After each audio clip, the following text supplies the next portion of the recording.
Okay, so here's a tutorial on writing math symbols. They don't teach you this in school, but it's pretty important. Remember, when you're doing math, every pen stroke matters, like a work of art. And you don't want things to look bad or illegible. So I have to show my students, here's your symbol, 0, but that looks like a capital O, so sometimes you might want to put that to disambiguate.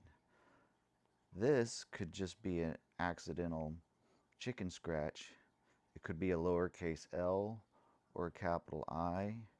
If you want it to be a 1, make sure it looks like a 1. Now if you're just doing your scratch work that nobody's going to see, sure, that'll work for a 1. But write it like this if you really want it to count. 2, well, that kind of looks like a Z. And since we have 3 dimensions and we use Z often, if you're not doing scratch work, do the little curly Q, because you don't want it to accidentally look like a Z. I've never had any issues with a 3. I wrote 4 like this for a while, but if you're writing real fast, it kind of looks like a 9, So I changed. I don't write my 4s like that. I write them like this. 5, I don't have many issues with that. It does look kind of like an S though, so be diligent. 6, okay. 7 can easily look like a 1. Some people write 1s like that without the base or the feet. So I like to put my little line there to make sure it's definitely a 7. 8's fine. And then 9. Now, some people write their 9s the way they look like on the keyboard. And I never noticed that before, but on a keyboard, your 9 is written basically like that. It looks like a lowercase g. And I had students turning in work. It's like, why is there G's everywhere? And they're like, you told us to write the way it looks like on the keyboard, which I did. It's funny though, because when I look at the keyboard, it looks like a 9. But if I look at outside the keyboard, it looks like a G. So don't write 9s like the keyboard, because it looks like a G. So there's your symbols for your numbers, okay? When you're writing passwords down, it's good to make sure you write very clearly. I've lost hours of my life due to companies that use poor fonts, specifically this for capital I. All right. Oh, by the way, this is a capital I. All right. This could be a 1. It depends on context. For L, lowercase, that's a lowercase l. And schools, please bring cursive back. Students need this to be able to do math, okay? So I, an L, lowercase l, here's your capital L, okay? We need this, okay? Don't use this for multiplication. That's a very fast X. Later on, you'll use that for cross products and such. Here is my X. And you really need multiple ways of writing the letter X because you'll use it in different ways in different contexts. Other times I might do it like that. Okay. We use X and Y a lot when there's 2 variables, X and Y, X and Y, X and Y. Look how this kind of starts to look like that. This can really mess you up when you're trying to read your own work. So don't write the Y like this. Get used to writing it like this.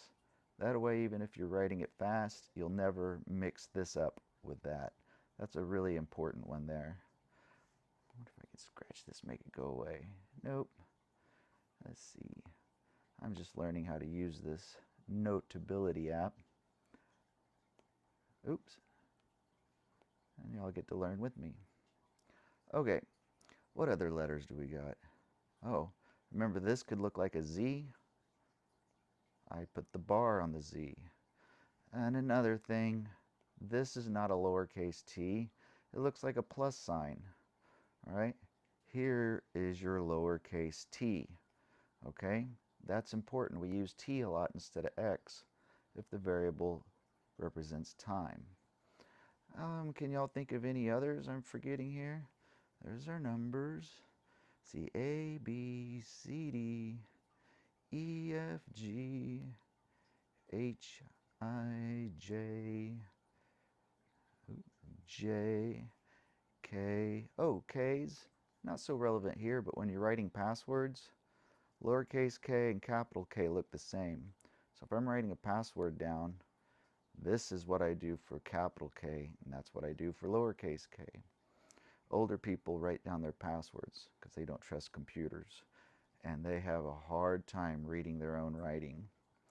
All right, we already talked about L, M, N, O, yeah, O.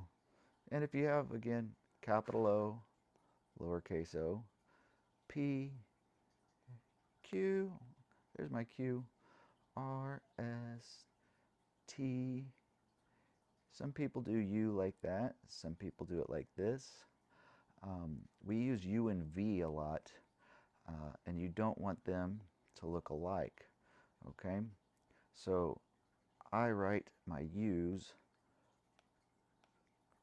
like this, because this can easily look like a V. The V doesn't have the little foot. So write your U like that. Get used to it, because this will save you hours and hours of stress in your future. That's your U, V, W, and we talked about X, Y, and Z. And you might want to practice some of the Greek letters too. You're going to want to be able to write those. Again, teachers, please bring back cursive.